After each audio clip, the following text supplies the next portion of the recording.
Hello and good afternoon. Joe Justice here coming to you live from Charleston on August 9th, 2023. It is Wednesday. It is Wealth Wednesday. And I'm coming to you as the Kanawha Valley Hustler, and I'm talking to all of you, the other Kanawha Valley Hustlers, and I want you to come join me in hustling, building your business, building an entrepreneurial environment, and helping to promote business in the Kanawha Valley.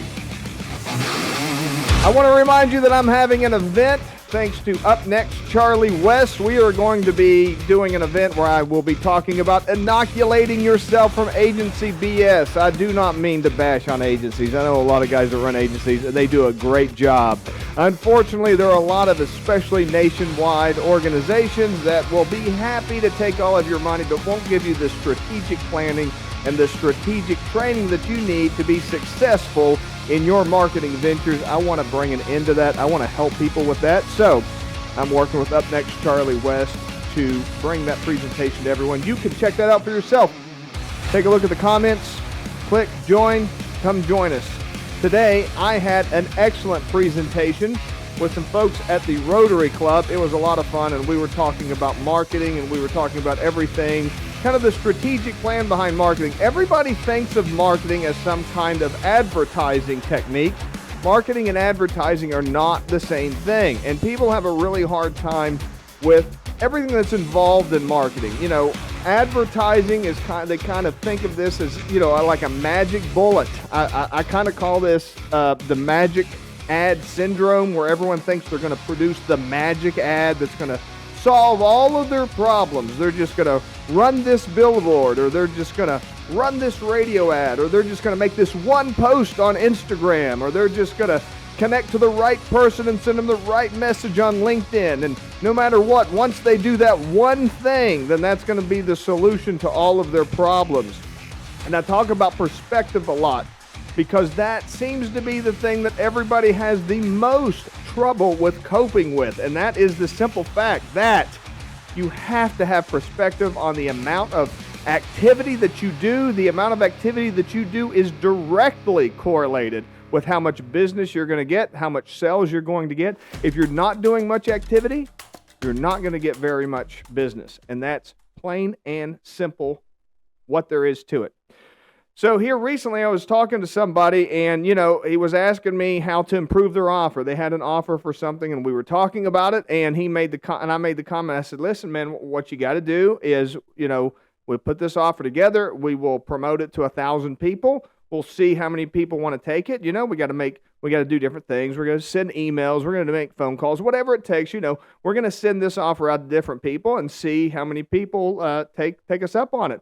If we're lucky, we'll get a 3 to 5% conversion rate.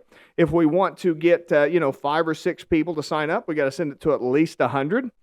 And he stopped me and said, no, Joe, that's not what we want to do. We don't want a 3 to 5% conversion rate. We want an offer that's got a 50% conversion rate. That's what we want. Well, then, unicorns, dance on rainbows. I don't know what to tell you. Like, there's no such thing as an offer that's got a 50% conversion rate. And that's the perspective that everybody misses, and they wish that there was some kind of magic that would change all of that. Let me give you some numbers that'll just kind of keep some things in perspective. If there's a salesperson in your organization that's able to close 20% of their sales, they're a super producer. Okay? I mean, somebody like that is going to go up to the upper echelons, and they're not going to hang around your organization very long. They're going to be moving from job to job to job to job, because that is an unbelievable conversion rate. People do not understand what it takes to get lots of business, and what it takes is lots of activity. There's no such thing as some magic ad that's going to get everybody to join along with you, that's going to get everybody to open their wallet, that's going to get everybody to work with you. I wish I could tell you otherwise. I wish, I could give you the magic. There is not any magic, okay? So whenever somebody asks me, how do we get this up to a 50% conversion rate? I tell them, you can't. There's no way to get this to a 50% conversion rate. People don't like those kinds of answers, but that's all there is to it. What you need to do is figure out how to do more. The numbers that I like to use are 3 and 5%. If you're running a sales or marketing campaign and you are getting between a 3 and a 5% conversion rate. Again, now this is, we're talking about from cold market. We're not talking about your best friend. We're not talking about offering it to your existing customer. We're talking about cold market. If you're getting a 3 to 5% conversion rate, what you're looking at there is what to be expected. If you're getting more than 5%, that's golden. You're doing a great job. Keep killing it. If you're getting less than 3%, then you need to adjust something. That means that, your offer's not very good. That means that your target's not right. Maybe you need to adjust your market. But if you're getting less than 3%, you can make some adjustments. If you're getting in that 3 to 5% conversion rate, you're doing great, and that's excellent. If you're trying to get into these unrealistic levels, then you just need to come back to reality. And I know I talk about this quite a bit when it comes to talking about perspective, but you really need to accept this. Let me give you just something to think about. If you've got a salesperson, and this does happen, where there's salespeople that have massive, they ask, they've got 10 people that they talk to, and they get 9 sales.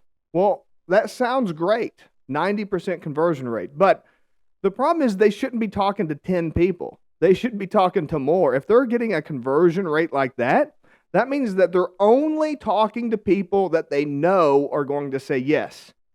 You don't know if everybody you talk to is going to say yes. If you know that everybody you talk to is going to say yes to your offer, then you need to talk to more people. You need to go for no. There's actually a whole book. There's a whole sales strategy. If you can go to Amazon and check it out. There's a book called Go for No.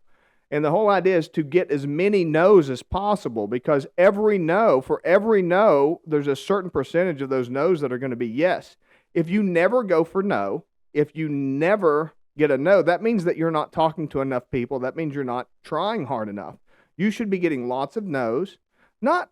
Don't think of a no as a rejection. That's another mistake that people make. People think that if somebody says no to their offer, that it's like a personal rejection. Let's say that you're, a moving company, and you ask somebody, and, like I say, it doesn't have to be personal. This might be some kind of an email, or it might be some kind of message on Facebook or Instagram post, whatever it is.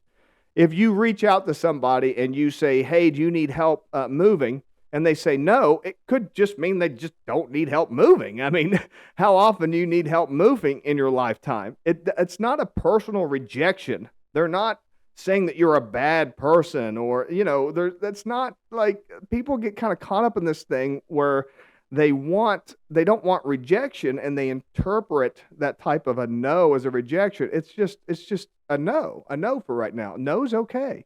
That's just information. It's not reflecting on your personal character and who you are as a human being, okay?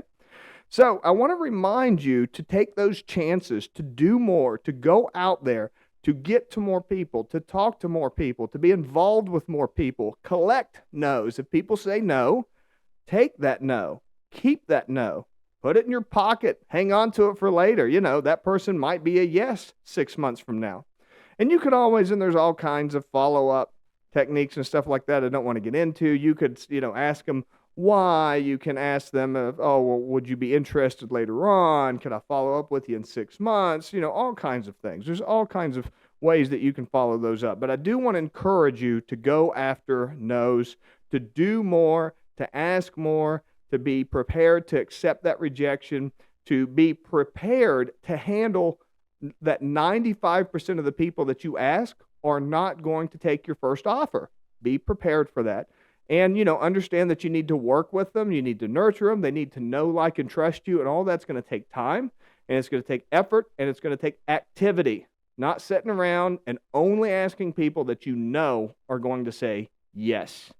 I want to remind you one more time that I will be doing my inoculation against agency BS presentation coming up with Up Next Charlie West in September. Be sure to sign up for it. I've got it right there in the comments. And I hope to see you there. I hope you have a wonderful week. And until next time, bye-bye for now.